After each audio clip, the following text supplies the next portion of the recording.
This is the Colnago V1-R belonging to Pierre Rolland of Team Europcar, and it really is something to behold. It was designed in conjunction with Ferrari at the back end of last year, and this is the favoured weapon of choice for the French climber. It really is an Italian thoroughbred. It's obviously a Colnago, but the group set throughout is Campagnolo record 11-speed EPS, and that includes the Chainset. Pierre Rolland rides 172.5 cranks with a classic 5339 chainset. Just at the back here, we obviously have the EPS electronic rear mech.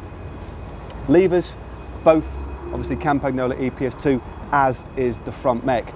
Now the only non-Campagnolo parts on the bike are the brakes. Now the front brakes are dual mount, and they're actually proprietary Colnago brakes. And the rear brake is situated just under the bottom bracket for maximum aerodynamic effect. Now the frame itself is a combination of the best that aerodynamics has to offer, and stiffness, and of course lightness. So it's neither a pure climbing bike, it's neither an aerodynamic bike, more a combination of all of those factors. When you look closely at the tubing detail, there's actually what you call a camtail effect. So you have a flattened back and a flattened box effect here to the down tube. Look, but the curved front, the same applies to the seat tube, and also right back up to the seat pin as well. So you've got the cam effect here and the flat back.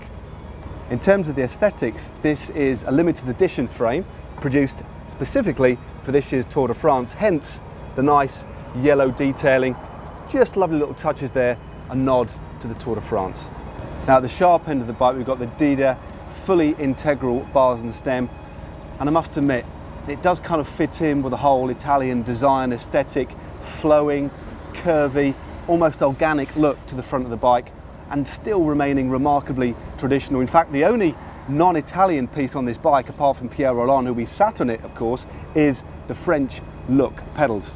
Now, looking at the wheels, they've gone for Campagnolo Bora Ultra 35s, a shallow section shod with Hutchinson Pro Tour Superlight tyres, both front and rear.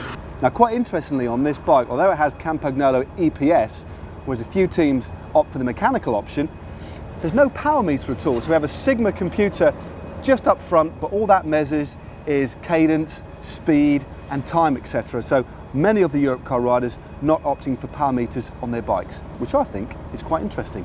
And the finishing kit on this one, we've got your tacks, bottle cages, topped off by a Selle Italia saddle. Well, if you like the look of this tasty little Italian beast, how about clicking just up here for more pro bikes on our playlist?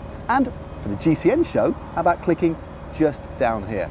And to subscribe to GCN, how about clicking on the little Ferrari icon just there. In collaborazione con Ferrari.